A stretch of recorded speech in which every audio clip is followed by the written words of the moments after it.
मुच्यते। पूर्णस्य पूर्णमादाय पूर्णमेवावशिष्यते। ॐ शान्ति शान्ति शान्तिः।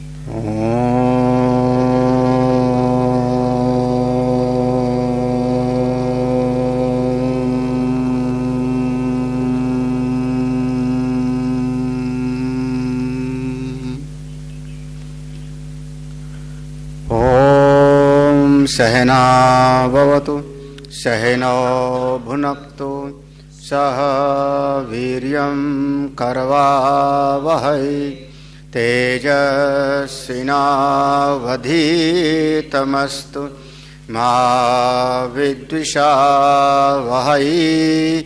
ॐ शान्ति शान्ति शान्तिः। शङ्करं शङ्कराचार्यं केशवं बादरायणं सूत्रभाष्यकृतौ वन्दे भगवन्तो पुनः पुनः। ईश्वरो गुरुरात्मेति मूर्तिभेदविभागिने व्योमवद्व्याप्तदेहाय दक्षिणामूर्तये नमः।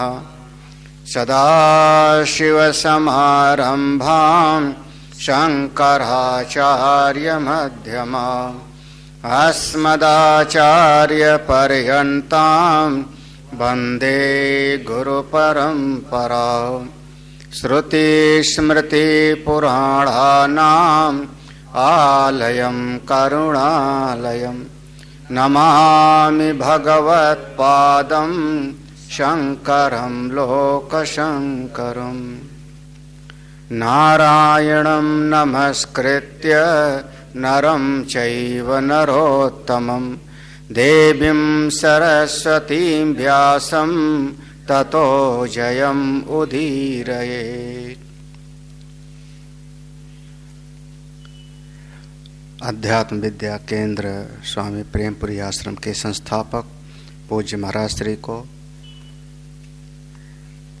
वंदन नमन। जहाँ से नित्यतः महाराज श्री स्वामी अखंडानंद महाराज जी का सत्संग चलता रहा, उनको भी प्रणाम। समुपस्थित सभी संतजन भक्तजन।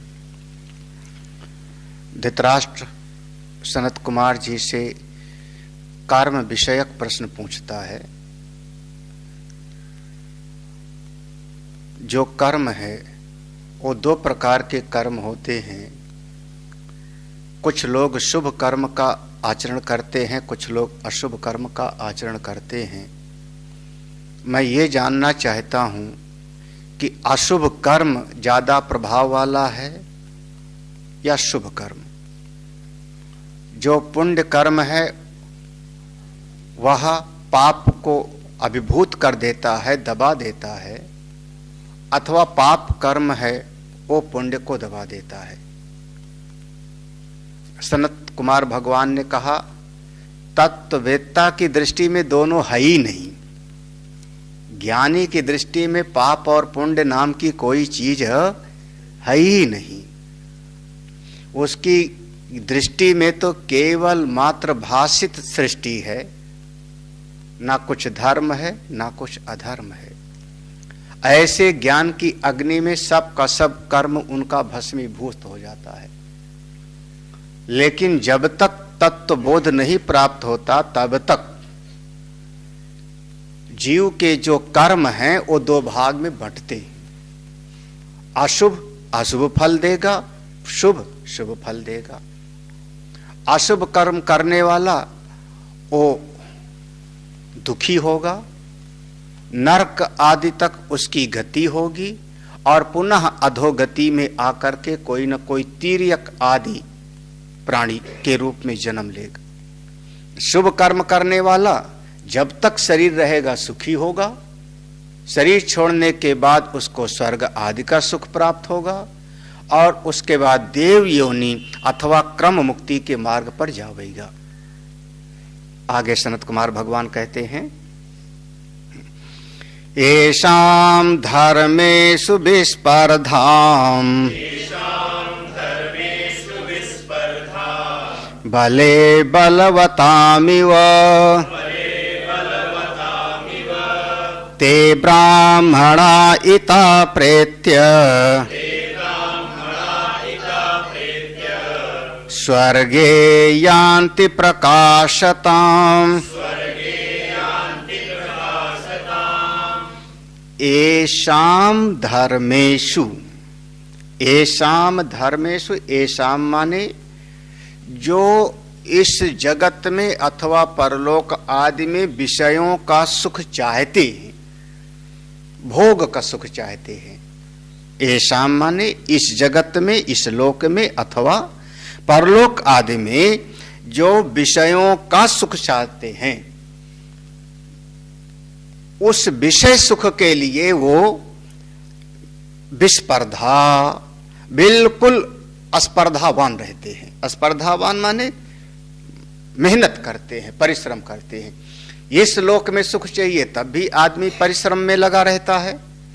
इस लोक में सुख चाहिए तो आदमी स्पर्धा कैसे करता है? स्पर्धा माने बले बलवताम इव, जैसे एक बलवान को दूसरा बलवान पराजित करना चाहता है, बिल्कुल उसी प्रकार से इस लोक में अगर सुख चाहिए तो जैसे एक बच्चे को पीछे छोड़ के मैं आगे बढ़ना चाहता हूं, एक धावक चाहता है कि इसको पीछे छोड़ के मैं आगे बढ़ जाऊं, एक आदमी नौकरी में चाहता है कि 10 लोगों को हमें हरा के सुपरसीड कर जाऊं, प्रमोशन हमारा मिल जाए।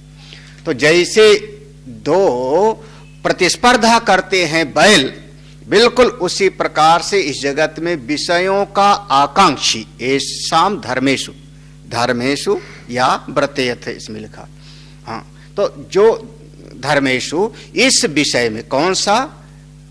बाह्य जगत के सुख के भोग में जो प्रतिस्पर्धा करते हैं वो फिर एक दूसरे को हरा के आगे बढ़ना चाहते। भले बलवताम, बिल्कुल सही बात है। अब दूसरे को हरा के आगे बढ़ने के लिए कभी वो अनीति का भी सहारा लेते हैं, कभी धर्म का भी। यही तो अब शकुनी और दुर्योधन चाहते हैं कि इनको मैं इंद्रप्रस्थ से पराभूत कर दूं। इंद्रप्रस्थ का साम्राज्य है, हस्तिनापुर का साम्राज्य है और दोनों के बीच में एक युद्ध होता है। तो उसी प्रकार से जैसे एक बलवान दूसरे बलवान को हरा के उसकी राज्य, उसकी संपत्ति, उसके सुख वैभव को प्राप्त करना चाहता है, ऐसे जो विषयों का आकांक्षी है, राज्य का आकांक्षी है, सुख भोग का आकांक्षी है, वो वहां पर भी हमको सुख मिले इसके लिए वह बड़े बड़े यज्ञ आदि में भी प्रतिस्पर्धा करता है। इस व्यक्ति ने 10 ब्राह्मणों को भोजन कराया तो मैं 25 को कराऊंगा, उससे मैं कोई कम थोड़े हूं। उसने जो है 5 कुएं बनवाया तो मैं 15 बनवाऊंगा। उसने 10 जगह पर गौशाला खोली तो मैं 20 जगह खोलूंगा, कोई कम थोड़े हूं।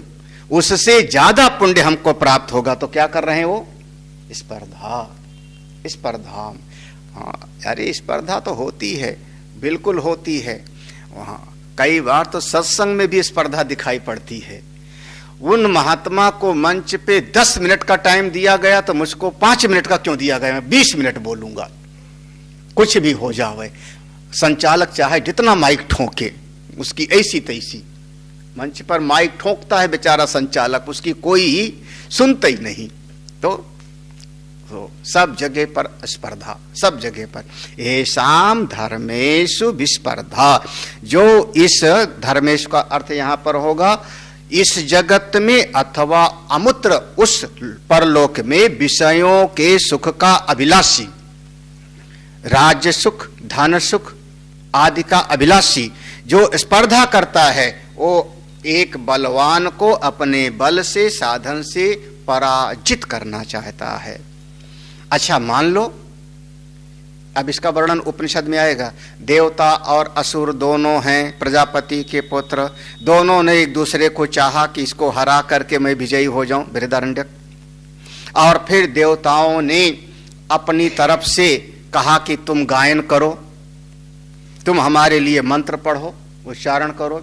जब देवता लोग पढ़ने लगे, दैत्य घबरा गए, असुर लोग अब तो मैं पराजित हो जाऊंगा, तो मौका देखने लगे। जैसे मौका देखा तो ये जो वाणी से साम गायन कर रहा था, उद्गीत गायन कर रहा था, उसमें जरा सा 12 मंत्र होते हैं, 12 उसकी ऋचाएं होती हैं, तो उसमें 3 यजमान के लिए गायन किया, 9 अपने लिए गायन कर लिया। जैसे 9 ऋचाओं का अपने लिए गायन किया, ये स्वार्थी है, उसी समय असुरों ने पाप से वाणी को विद्ध कर दिया। तब से वाणी ये थोड़ा सही भी बोलती है और ज्यादा झूठ बोलती है। देखो बृहदारण्यक उपनिषद में ऐसा वर्णन आएगा। उसी प्रकार से कान का, उसी प्रकार से घ्राण का, उसी प्रकार से नेत्र का, सबका वर्णन आता है। तो स्पर्धा करते हैं देवता और असुर, तो जो जीत जाता है तो सही। हाँ, अब अगर इनमें से जब दोनों बलवान लोग लड़ रहे हैं, धर्म और अधर्म दोनों लड़ रहे हैं, उन दोनों में ब्राह्मणा इता प्रेत्या, जो ब्राह्मण है, विद्वान, यहां ब्राह्मण माने ब्रह्म तत्व का आकांक्षी, जो श्रौत स्मार्त कर्म करने वाला है, जो अपने जीवन में खूब अच्छी तरह से मेहनत करता है।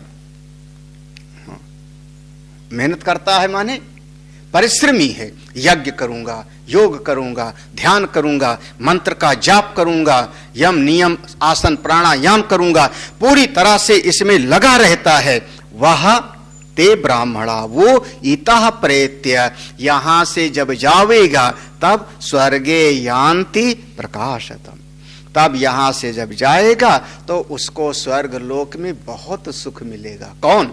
जो साधन संपन्न होगा, जिसने यहां पर खूब बड़े बड़े यज्ञ, स्वाध्याय, जप, मंत्र, तीर्थ, व्रत, इसका बल लिया। इसका बल लेकर के जब खूब साधन करता है तो जब शरीर को छोड़ेगा, यानी पुण्यात्मा देवलोक जाएगा। कौन से मार्ग से? प्रकाश के मार्ग से, उत्तरायण मार्ग से, अर्ची मार्ग से, उस मार्ग से जाएगा। तो ये पुण्यात्मा ऐसा होगा, अपने पुण्य के बल से पाप को अभिभूत करेगा और पुण्य के बल से जब तक शरीर में रहेगा सुखी, और यहां से जाएगा तब वो जाकर के स्वर्ग आदि का श्रेष्ठ से श्रेष्ठ सुख प्राप्त करेगा। तो ये पुण्यात्मा के लिए हो गया। लेकिन ये जीवन में प्रतिस्पर्धा तो होती है, ये तो होती है महाराज। गाड़ी चलाने वालों में स्पर्धा होती है। आपके पास बढ़िया गाड़ी हो, नई नई गाड़ी निकाल के लाओ और बगल वाली से कोई मारुति वाला आपको ओवरटेक करे, दिल धक से करता, ऐसी तैसी तेरी मैं बताता हूं अभी। और फिर जब वो अपनी गाड़ी को एक्सीलेटर पर जोर देगा तो क्या करना शुरू कर दिया? आप स्पर्धा, तो उससे आगे मैं निकल जाऊंगा। और ये स्पर्धा मनुष्य करता रहता है। अब अगर आगे निकलने के लिए बगल वाली कार से आप आगे निकलना चाहते हो, लेकिन किसी भी नियम का उल्लंघन नहीं करते हो, सीट बेल्ट लगाए हो, बाएं से ओवरटेक नहीं कर रहे हो, किसी भी नियम का उल्लंघन नहीं कर रहे हो, तब आप नियम के अनुसार आप प्रयास कर रहे हो, तो हो गए आप धर्मात्मा, यही ना? तो आप आगे निकल सकते हो। और अगर आप नियम का उल्लंघन करते हुए आगे बढ़ना चाहोगे, तब बाएं से ओवरटेक करके और लाइन के बीच में दाएं आओगे तो बगल वाला चिपका देगा, तब फिर हाय हाय मचाओगे। तो इसलिए धर्म का जो बल लेगा वो आगे बढ़ेगा। अच्छा, दूसरे वाले देख लो, जो अधर्म का बल लेगा वो देख लो। तो अब इसी तरीके से समझ लो। हाँ, ये मंत्र हो गया ना, 25वां मंत्र हो गया। ते ब्राह्मणा, वह ब्राह्मण, यहां ब्राह्मण माने साधन संपन्न, श्रुति स्मृति के द्वारा श्रेष्ठ कर्म करने वाले वह लोग, इतः यहां से प्रेत्य जाकर के स्वर्गे यान्ति, स्वर्ग आदि में श्रेष्ठ लोक में जहां शुभ लोक है वहां पर जाकर के प्रकाशतम, प्रकाशतम माने अपनी साधना का बल, अपनी साधना का तेज वहां भी प्रकाशित करते हैं, वहां सुखी होते, 10 लोग वहां भी उनकी जय जय कार करेंगे। यही प्रकाशित होना है। 100 लोग वहां स्वर्ग में भी, ओ महाराज देखो ऐसे तेजवान महापुरुष पधारे यहाँ पर हमारे इंद्र की सभा में, तो वहां भी प्रकाशित होंगे। अगला मंत्र, येषां धर्मे न च स्पर्धा,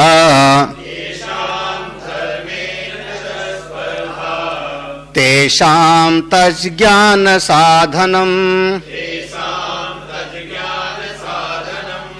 ते ब्राह्मणा इतो मुक्ताः, स्वर्गे यान्ति त्रिविष्टपम्। एषाम, एषाम धर्मे न च स्पर्धा, एषाम धर्मे, अब उसी बात को ले आओ, पहले भी एषाम था। जिन लोगों के चित्त में इन विषयों की प्राप्ति के लिए कोई स्पर्धा नहीं, धर्मे न च, धर्मे माने विषयों के, विषयों की प्राप्ति में, पहले कहा था विषयों के सुख के लिए स्पर्धा करते हैं, अब ये विषयों के सुख के लिए जो कोई स्पर्धा नहीं करते, मतलब तू बड़ी मैं बड़ी की बातें नहीं करते। तो कैसे हैं? तेसाम तत् ज्ञान साधनम, और अपने जीवन में लाते क्या हैं?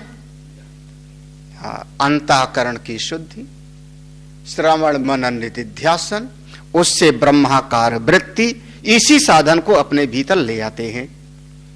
यज्ञ आदि करेंगे, श्रेष्ठ निष्काम भाव से कर्मयोग करेंगे, ईश्वर अर्पण बुद्धि से कर्म करेंगे, और श्रेष्ठ कर्म करते हुए अपने भीतर अंतःकरण की शुद्धि और केवल आत्मज्ञान चाहिए, ब्रह्म विद्या चाहिए, मुक्ति चाहिए, संसार के विषयों में कोई स्पर्धा नहीं करते। ठीक है, जिसको स्वर्ग चाहिए जाओ भैया कर लो, जिसको मंत्री पद चाहिए जाओ चुनाव लड़ लो, हमारी आपसे कोई स्पर्धा नहीं। अब जो चुनाव लड़ने वाला है उससे आपकी कौन सी स्पर्धा होगी? लेकिन दूसरा भी अगर चुनाव लड़ना चाहता है तो वो क्या है, अब दोनों में स्पर्धा होगी।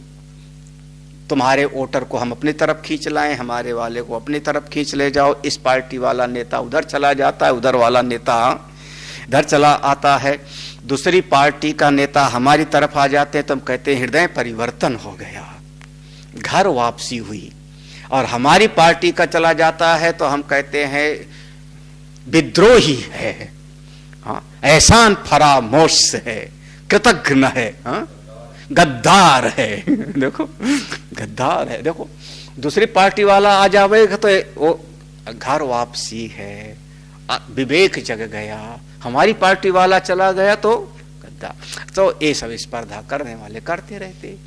ऐसाम ना स्पर्धा, जिसके चित्त में कोई स्पर्धा, हाँ उपाय क्या है?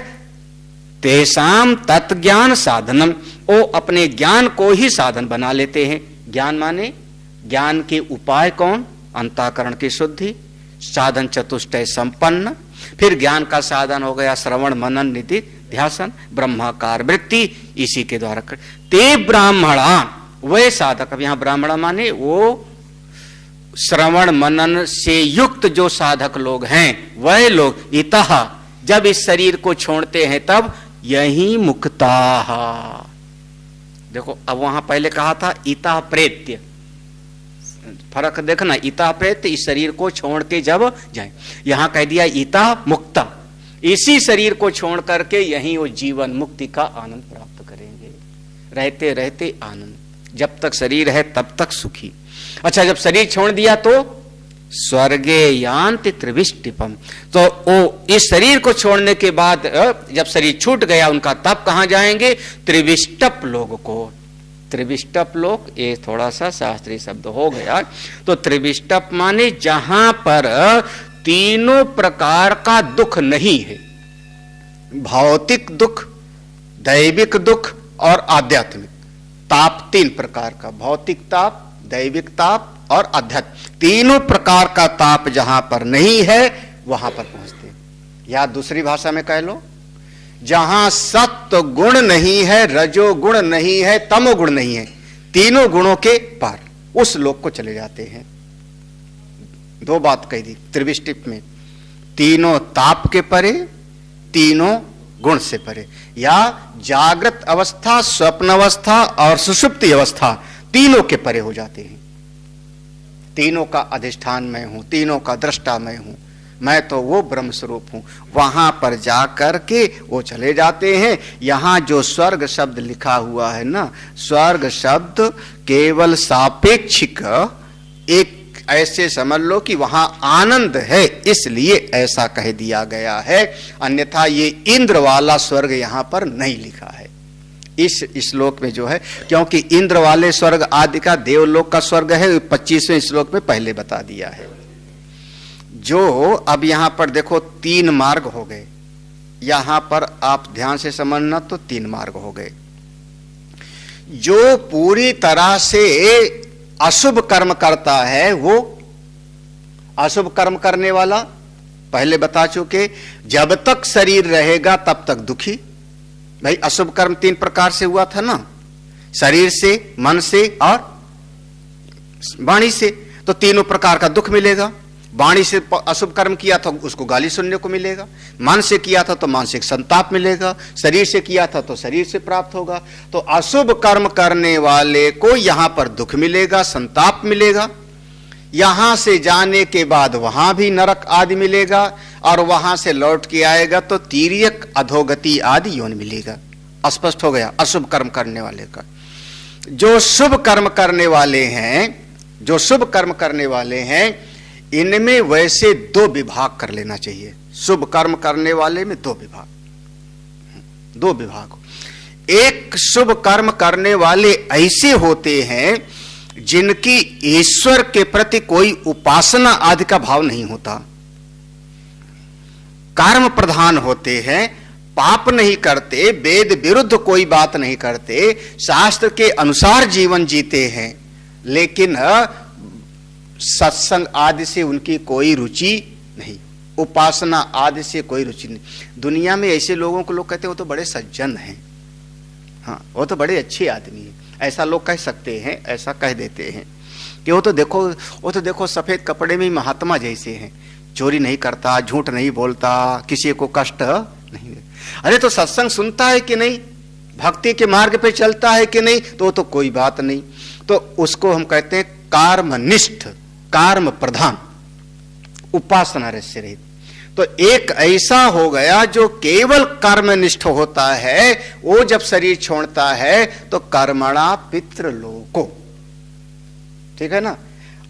एक तो पापी वाली हो गया, कर्म करने वाले में कर्मणा पितृलोको, कर्म करते हुए अगर साधना करता है तो उसको पितृलोक आदि की प्राप्ति होती है, और वहां से अपने कर्मों का फल भोग करके फिर आता है राजन, हे राजन धृतराष्ट्र।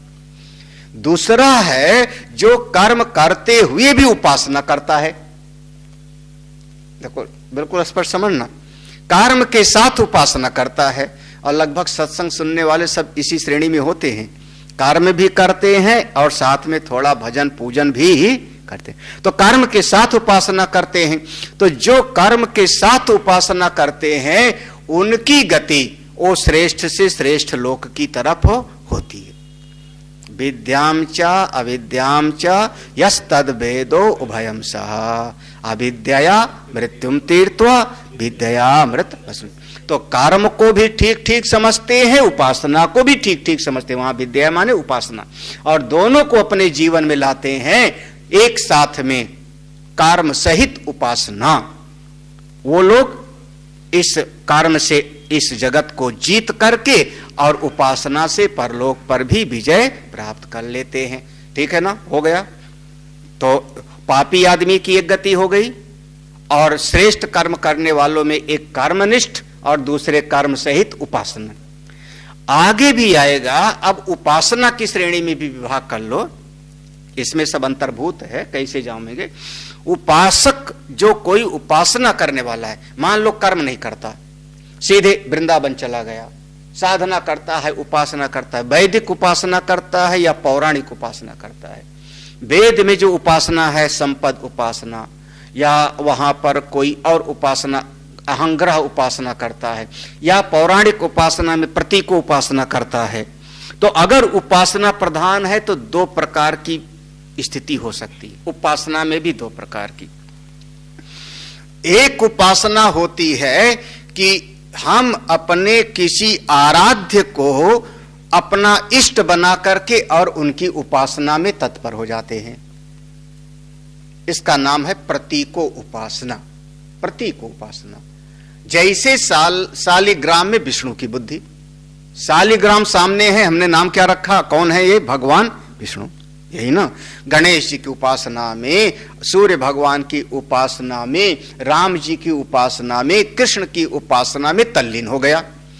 तो ऐसा उपासक जब अपने उपास्य देव के साथ साधना में पूरी तरह से तत्पर हो जाता है, तल्लीन हो जाता है आराध्य के साथ में, लेकिन अभी ब्रह्म ज्ञान नहीं प्राप्त किया, ये याद रखना, ब्रह्म ज्ञान नहीं प्राप्त किया, आत्मज्ञान से वंचित रहा। हमको तो अपनी भक्ति करने में बड़ा मजा आता है, और रामायण की 2-4 चौपाइयां तो सुना देगा, तुम बड़े ज्ञानी हो, ज्ञान का मार्ग बड़ा कठिन, कहत कठिन, सुनत कठिन, करत कठिन विवेक, सब मुश्किल है, कौन सा आसान है, भक्ति स्वतंत्र स्वावलंबन आना। हम तो भक्ति के मार्ग करते महाराज, भक्ति भी करते रहते, मुकदमा भी लड़ते रहते, भक्ति भी करते रहते हैं और मुकदमा भी लड़ते रहते हैं। एक महात्मा दूसरे महात्मा को पराभूत भी करना चाहता है। हाँ, हट, मैं कोठारी बनना चाहता हूं तो कोठारी नहीं बनने देता। हाँ, पराभूत भी करना चाहते। तो अब ऐसे उपासक जब उनका शरीर छूटेगा तो अपने इष्ट का लोक प्राप्त होगा, मुक्ति नहीं, इष्ट देव का लोक। नाम होगा सायुज्य, सामीप्य, सारूप्य, सालोक्य, इष्ट देव का लोक मिलेगा ना। अब राम का उपासक है, राम में तल्लीन था, तो मरने के बाद साकेत धाम हमने लिख दिया, अयोध्या जाइएगा तो लिखा जाएगा साकेत धाम वासी। और कन्हई का उपासक था तो फिर उसके लिए कहा जाएगा गोलोक धाम वासी, वो अपने कृष्ण का लोक प्राप्त करेगा। सामीप्यता मिल जाएगी, सारूप्यता मिल जाएगी, सालोक्यता मिल जाएगी। और शिव का उपासक होगा तो कैलाश जावेगा, जो जिसका उपासक होगा वहां जावेगा, तत्त देव का, जो देवता को उपासना करेगा उस देवता की प्राप्ति करेगा। हाँ, जिसका स्मरण करते हुए शरीर छोड़ेगा, यम यम वाप स्मरण भावम त्यजन्ते कलेवरम, उसी गति को प्राप्त कर लेगा। तो एक उपासना करने वाले की स्थिति हो गई। ठीक है, समझ में आना चाहिए।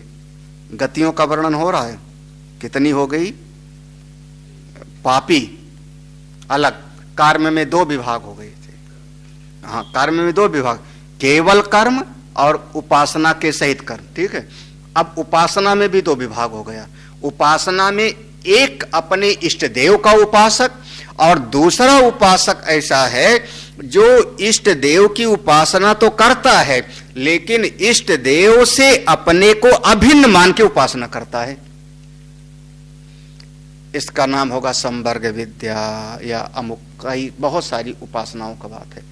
इष्ट देव से अपने आप को अभिन्न मान करके, हाँ, अहंग्रह उपासना। हाँ, ये जो शिवलिंग में भगवान शिव हैं वही इस शरीर के भीतर चेतन शिव हैं। उनमें शिवत्व में और इनके शिवत्व में कोई भेद नहीं। ये जो आदित्य मंडलस्थ सूर्य प्रकाशवान है, ऐसे ये नेत्र के भीतर जो प्रकाश देने वाला है वो सूर्य है। तो नेत्र में ये आंख के भीतर जो प्रकाशित करने वाला है और आदित्य मंडलस्थ जो पुरुष है, ये दोनों पुरुष एक हैं। ऐसी भावना के साथ जो उपासना करता है इसका नाम होगा अहंग्रह उपासना। अपने उस उपासना को अपने भीतर साथ जोड़ करके। तो ऐसा साधक जब शरीर छोड़ता, अभी यहां भी यहां भी ब्रह्म विद्या का श्रवण नहीं किया उसने, क्या किया था? उपासक। ऐसा उपासक जब शरीर छोड़ता है तब उसको क्रम मुक्ति के मार्ग पर जाना होता है।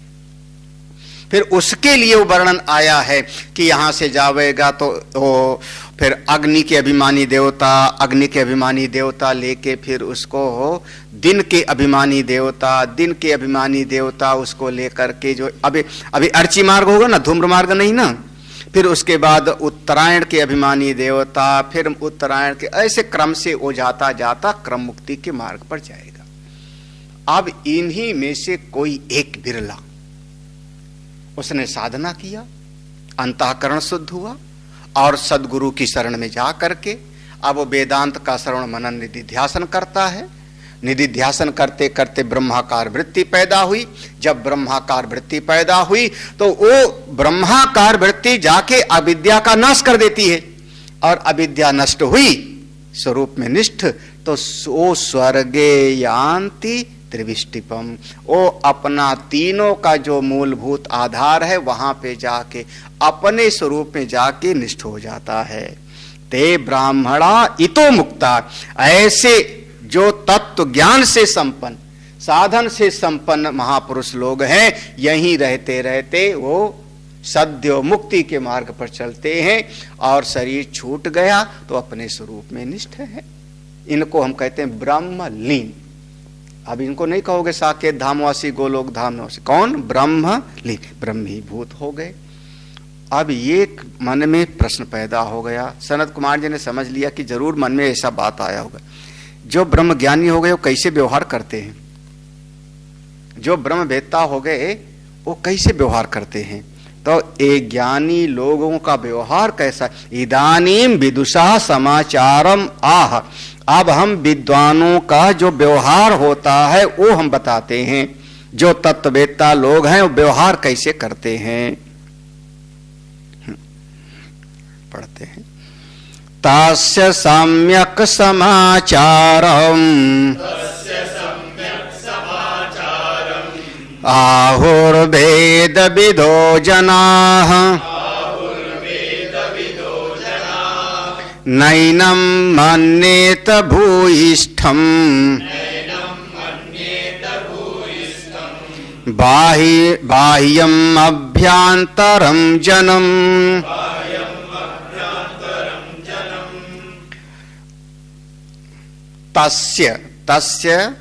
तस्य वह तत्ववेत्ता, ब्रह्मवेत्ता, वो जो ब्रह्मवेत्ता हो गया, तत्वज्ञानी हो गया, जिसको कोई कर्म अब लिपायमान नहीं होते। सम्यक समाचार, उसका व्यवहार कैसा होता है? अब सम्यक समाचार, समत्व में। सम्यक समाचार माने, सम्यक समाचार माने अब कोई नुकसान हो गया तो भीतर से विक्षिप्त नहीं होता, लाभ हो गया तो बड़ा ज्यादा हर्षित नहीं होता। सुख दुखे समय कृत्वा लाभा लाभो जया जयो, ये वाली स्थिति हो गई उसके भीतर।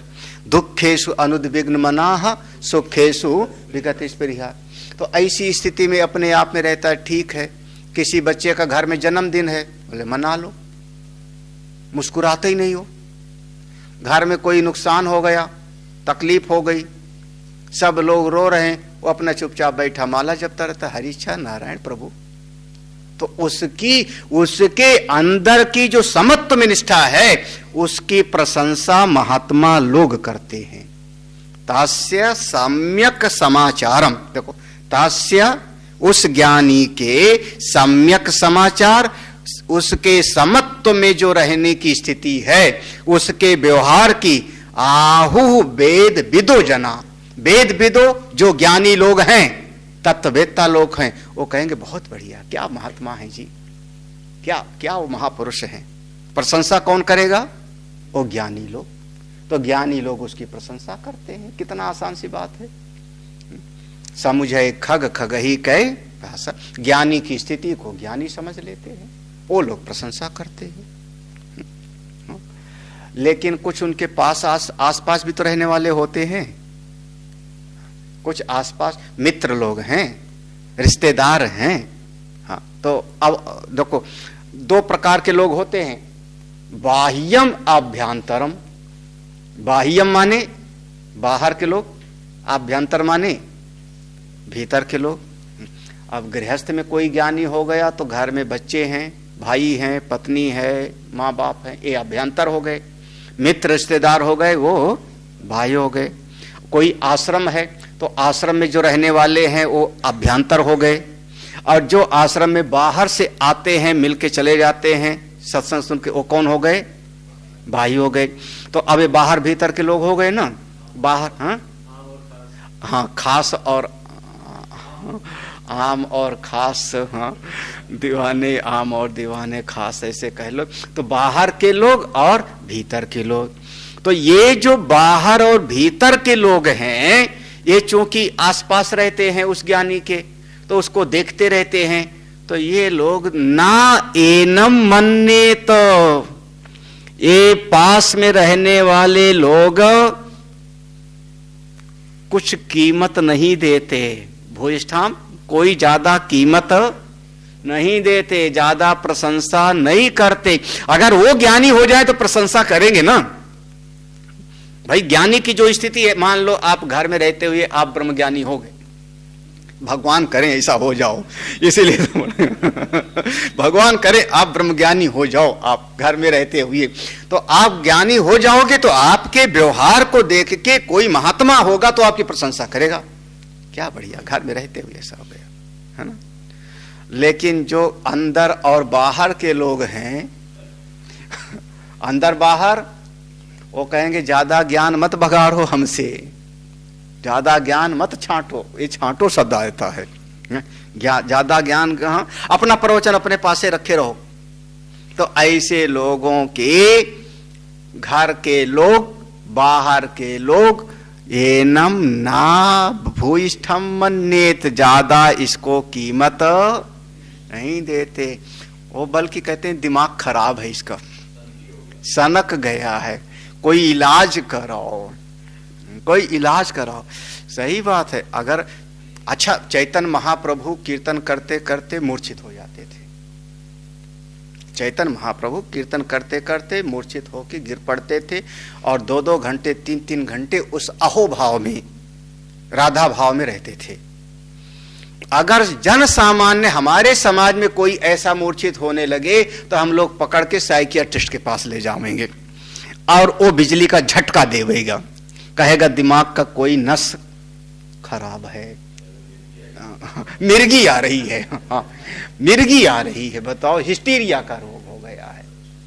अब महात्मा लोग उनका सम्मान करेंगे, लेकिन जन सामान्य तो वो कहेगा इनको तो कोई समस्या है। तो एनम ना मन्येत भूयिष्ठम, महाराज कौन? बाह्यम आभ्यंतरम। आप ज्ञानी हो जाओ पक्का, चाहे जितना ज्ञानी हो जाए गिरीश भाई और अन्य, सुनते सुनते 2-4 रिश्तेदार मिलेंगे तो वो लेक्चर दे दें, कहेंगे बस बस ज्यादा मैं जानता हूं, क्या सुनते हो। तो कोई नहीं आपको कीमत देगा, तत्ववेत्ता कीमत देंगे। समुझे खग खग ही के भाषा, तत्वज्ञानी के मन की स्थिति को समझते हैं। बाकी अपने अंदर वाले बाहर वाले मित्र परिकर, अंदर वाले परिवार के लोग, इनसे आप अपेक्षा भी मत करना कि ये समझें। जब आप अपेक्षा कर लेते हो कि नहीं सबको समझना चाहिए कि मैं ज्ञानी हूं, तो गड़बड़ कर रहे, फिर ये अपेक्षा, फिर आप ब्रह्मज्ञानी अभी हुए नहीं। अगर आप ये चाहते हो कि घर वाले हमको जाने कि मैं ज्ञानी हूं, सुनो सुनो सुनो, आत्मा की बात सुन, पक्का समझ लेना कि अब आप अभी ज्ञानी हुए नहीं, क्योंकि अभी अब आपके भीतर अपेक्षा हो गई है, निरपेक्ष नहीं हुए हो, निर्द्वंद्व नहीं हुए हो। जड़ भरत की बात कोई नहीं समझता, फिर भी वो तत्व भित्ता है। तो फिर आप सुनाते हम उसको हैं जो समित पाणी होके आएगा ना, जो शिष्य भाव से आएगा ना। भगवान श्री कृष्ण को घर के अंदर के लोग, बाहर के लोग कोई ज्ञानी नहीं समझते थे। कौन ज्ञानी समझता था? परिवार के लोग, बाहर के लोग, दुर्योधन आदि। कौन समझता था? कोई नहीं समझता था। कौन समझते थे? कोई व्यास भगवान, कोई द्रोणाचार्य, कृपाचार्य, पितामह भीष्म, धौम्य ऋषि, महापुरुष लोग, वो कहते परमात्मा।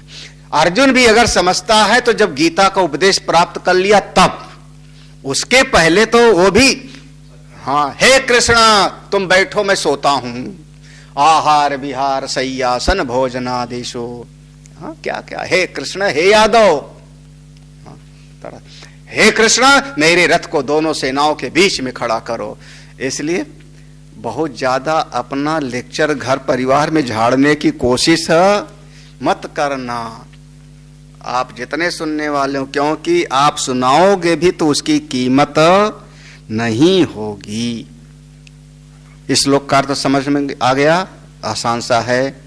तस्य उस महापुरुष के सम्यक समाचारम, अच्छी प्रकार से समत्व में स्थित रहते हुए जो व्यवहार है उसको वेद विदो जनाः आहो, तत्ववेत्ता लोग उसकी महिमा गाते हैं।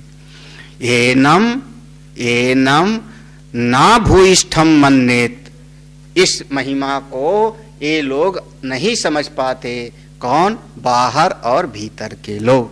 आगे का श्लोक, यत्र मन्येत भूयिष्ठम प्रावृषीव तृणोपलम अन्नं पानं ब्राह्मणस्य तज्जीवेन अनुसंजरे।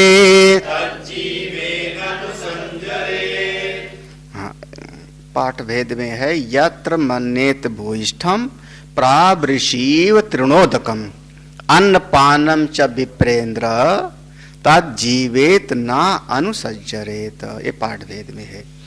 तो यत्र भूयिष्ठम प्रावृषीव तृणोदकम मन्येत, अब ज्ञानी के लिए एक सलाह है, जो तत्ववेत्ता हैं उनके लिए एक सलाह है। एक सलाह है, माने तो ठीक, ना माने तो ठीक, कोई विधि नहीं है, हुक्म नहीं है, एक ज्ञानियों के लिए सलाह है कि यत्र जहां पर जिस जगह पर तृणोदकम तृणो उपलम, जिस जगह पर तिनके और घास आदि फल फूल हो। अच्छा, फल फूल घास कहां पर होगी? जहां प्रावृषिव, जहां जल की वर्षा होगी। तो जहां जहां पर जल की वर्षा होती हो, जहां घास फूस आदि खूब हो, फल फूल आदि हो, वहीं पर भूयिष्ठ माने उसको अच्छी जगह समझ के, श्रेष्ठ जगह समझ के वहीं पर जाके रहना चाहिए। लो, किसके लिए? ज्ञानियों के लिए सलाह है कि भैया हम कहते हैं तत्व ज्ञाता जो महापुरुष होते हैं उनको 3 जा चाहिए, जकार, 3 जकार। पहला जा जंगल, महात्माओं को प्रिय होता है। पहला जा माने पहले अक्षर में जा आया जंगल, एकांत पसंद होता है। विविध देश से वित्तम अरतिर्जन संसदी, एकांत। दूसरा जल की व्यवस्था होवे, और जल नहीं होगा तो शरीर नहीं चलेगा। तो प्रावृषिव, जल की व्यवस्था हो, वर्षा होती हो। अब ऐसे थोड़े कि वहां राजस्थान में वहां का रेगिस्तान है, उसको कहते कच्छ की रण, वहां 50 किलोमीटर चले जाओ पानी का नामो निशान नहीं, पेड़ नहीं है। आप कच्छ की रण में जाके ध्यान कैसे करोगे जब प्यासे मर जाओगे? तो जहां पर जल की व्यवस्था हो और साथ में जल की व्यवस्था होगी, वर्षा होती होगी, तो वहां पर घास फूस तो उगेगी, पेड़ पौधे होंगे कि आपको फल मिल जाएगा। कुछ नहीं मिलेगा तो पेट भरने के लिए बहुत सारी सामग्री घास फूस मिल जाएगी, वनस्पतियां मिल जाएगी। अभी भी आप घास फूस खाते हो, क्या खाते हो? पालक का सब्जी खाते हो, मेथी खाते हो, बथुआ खाते हो, ये क्या है? घास। गोभी का फूल, गोभी का फूल क्या है? फूल ही तो है, फूले तो कहते हो ना। गोभी का फूल, फूल ही तो है, आपने खाया। लौंग खाया, लौंग क्या है? फूल ही तो है। वो भी तो फूल ही है। तो सब का सब अभी भी हम लोग उसको खाते हैं। तो ऐसे ही वहीं पर जाके रहना चाहिए। आगे कहते हैं, हे राजन, यहां पर अगली पंक्ति है, अन्न पानम ब्राह्मणस्य, अन्न पानम ब्राह्मणस्य तत् जीवेन ना अनुसंजरेत। तो भाई ये जो ब्राह्मण से है ना विप्रेंद्र, ये जो ज्ञानियों में श्रेष्ठ है, ये अन्न पान खाते हुए अपना खूब बढ़िया बढ़िया जीवन जिए। और क्या, बढ़िया खाओ पियो, ध्यान करो, खूब भजन करो। शरीर माध्यम खलु धर्म साधनम, लेकिन ध्यान रखना तत् जीवेन ना अनुसंजरेत। भैया अपने इस शरीर को बहुत ज्यादा कष्ट मत दो। भाष्य में भगवान भाष्यकार ने लिखा, ना अनुसंजरित संतप्तो न भवेत। बहुत ज्यादा शरीर को सताओ मत, शरीर को बहुत ज्यादा सताओ मत। क्यों? शरीर के भीतर परमात्मा का भी तो वास है। हाँ, जो बहुत खाता है उसका भी योग नहीं लगता, जो बिल्कुल नहीं खाता उसका भी योग सिद्ध नहीं होता। तो युक्ताहार विहार से देखो, अन्यथा अन्नपानादि रहते देशे कथम नाम देह यात्रा सिद्धे तिथि। अरे जहां अन्न जल नहीं मिलेगा वहां पर आपका जीवन कैसे चलेगा? अन्न पानादि रहते देशे, जहां ना जल मिले ना अन्न मिले वहां शरीर कैसे चलेगा? और जब शरीर नहीं रहेगा ततश्च न योग सिद्धि, तो आप साधना कैसे करोगे, ज्ञान कैसे प्राप्त करोगे? तो इस शरीर को बहुत ज्यादा सताओ मत। महापुरुषों ने दृष्टांत दिया, जैसे वाद्य यंत्र का, सितार का, तानपूरा का, वीणा का तार होता है। वीणा का तार है, तानपूरा के तार हैं, सितार के तार हैं, वायलिन का तार है। तो उसके तार को इतना ज्यादा ढीला मत छोड़ो। ढीला होगा तो सुर नहीं निकलेगा, संगीत नहीं निकलेगा। ढीला मत छोड़ो। तो संगीतज्ञ उसको टाइट करते हैं। और इतना ज्यादा कस मत दो कि टूट जावे। कभी आप संगीत का जो सम्मेलन होता है वहां देखो तो उसको जो है 10 मिनट तो उसको जो है लय में लाते हैं, ठोकते बजाते रहते हैं। उसका जो है सितार का जो है वो घुमा रहे हैं, अमुक कर रहे हैं, तबला बजाया जाता है। तो आप इस शरीर रूपी तार को ना तो ढीला छोड़ो और ना ही इसको बहुत ज्यादा कसो। ज्यादा कस दोगे, हम 1 महीना खाने नहीं खाएंगे, मर जाओगे। और ढीला छोड़ दोगे, मन मर्जी का खाएंगे, पिएंगे, बोलेंगे, व्यवहार करेंगे, तो भी साधना नहीं होगी।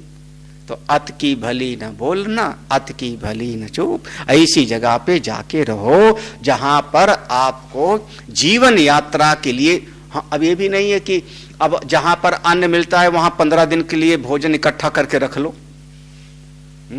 हम महात्माओं के लिए, तत्व ज्ञानियों के लिए तो उतने पे ही आपका अधिकार है जितने में आपका पेट भर जाए। यावत भ्रियेत जठरम तावत सत्वम हि देहिनाम यो भी अधिकम मन्येत साइस्तेनो दंडम अर्हति। अब इतना इकट्ठा मत कर लो, गोदाम मत बना लो। तो हाँ, वहीं पर जाकर जहां पर यात्र मन नेत, जहां ऐसा जहां पर आपको समझ में आता है बहुत ज्यादा भूइष्ठम, बहुत ज्यादा प्रवृषि, वर्षा होती, जल है, तृणोदकम, जल अन्न आदि की व्यवस्था है, वहीं पर जाके रहिए। क्योंकि अन्न पानम च विप्रेत, अन्न जल से ही हमारा शरीर संचालित होता है और इस शरीर को बहुत ज्यादा सताने की आवश्यकता नहीं है। एक श्लोक और पढ़ते हैं। यत्र कथयमानस्य प्रयच्छत् शिवं मयम् अतिरिक्तमिवा कुर्वन् शास्त्रेयान्नेतरो जनः यत्र कथयमानस्य प्रयच्छत् शिवं भयम् अतिरिक्तमिवा कुर्वन् शास्त्रेयान्नेतरो जनः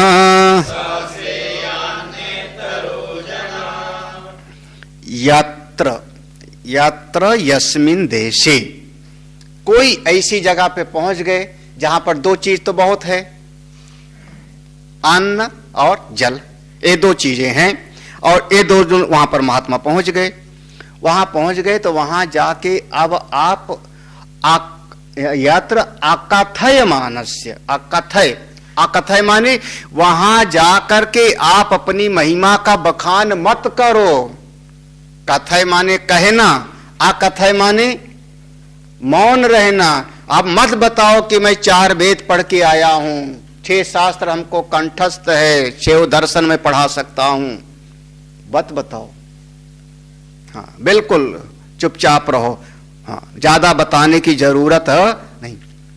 हाँ, अच्छा हद हो गई, हम बताएंगे नहीं तो लोग पूजा कैसे करेंगे हमारी फिर? हाँ, हमारा सम्मान कैसे करेंगे? हमारा कैसे सम्मान करेंगे? अरे प्रयच्छति अशिवमयम, प्रयच्छति। अब 10 लोग इकट्ठा हो गए वहां पर, आप वहां पहुंच गए हैं, 10 लोग वहां इकट्ठा हो गए और 10 लोग आपको गाली देना शुरू किए। प्रयच्छति माने देना शुरू किए। क्या चीज? अशिवम, जो आपको अच्छा नहीं लगता वो देना शुरू कर दिए।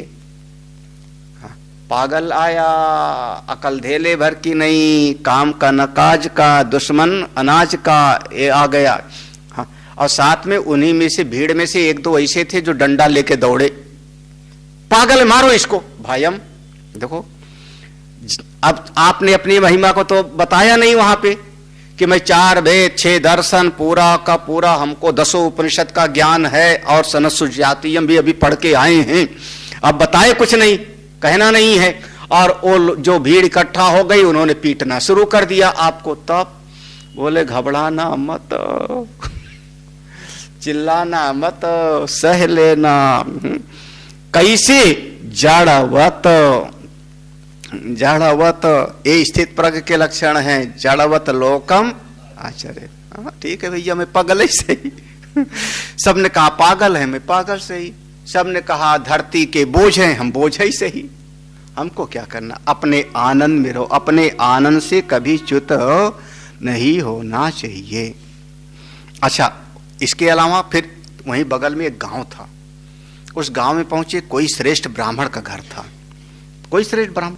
उस ब्राह्मण ने आपके चेहरे को देखा, आपकी मना स्थिति को समझ लिया। उसने समझ लिया आप तो बड़े विद्वान हो। तो उसने अभी जो वहां पर तो डंडा मारा गया था, वहां पर तो गाली दिया गया था, अब यहां पर गए तो यहां पर इससे विपरीत मिलने लगा। और ब्राह्मण देवता ने जल्दी से आरती की थाल लेकर के आए। हाँ, ये बड़े विद्वान महात्मा लगते हैं, जल्दी लाओ। अतिरिक्तम इव अकुरवन, अतिरिक्तम इव अकुरवन। कोई आकर के आपको बहुत ज्यादा सम्मान आदि देने लगा, तब भी आप अपनी विशेषता का प्रकटीकरण मत करो, तब भी अपनी बात को मत बताओ। दोनों में अभी मत खुश हो जाना कि हाँ इसी ने हमको पहचाना, हाँ यही नहीं। कहीं पर आपको अपमान मिला तो भी अपने आप को छुपाए रखो, और सम्मान मिला तो भी। अतिरिक्तम अकुर्वन, अगर कहीं सम्मान मिलने लगा तो अतिरिक्त मत बताओ कि नहीं नहीं ठीक है तुम बहुत अच्छे हो, तुमने हमको पहचान लिया, बिल्कुल कुछ मत करो।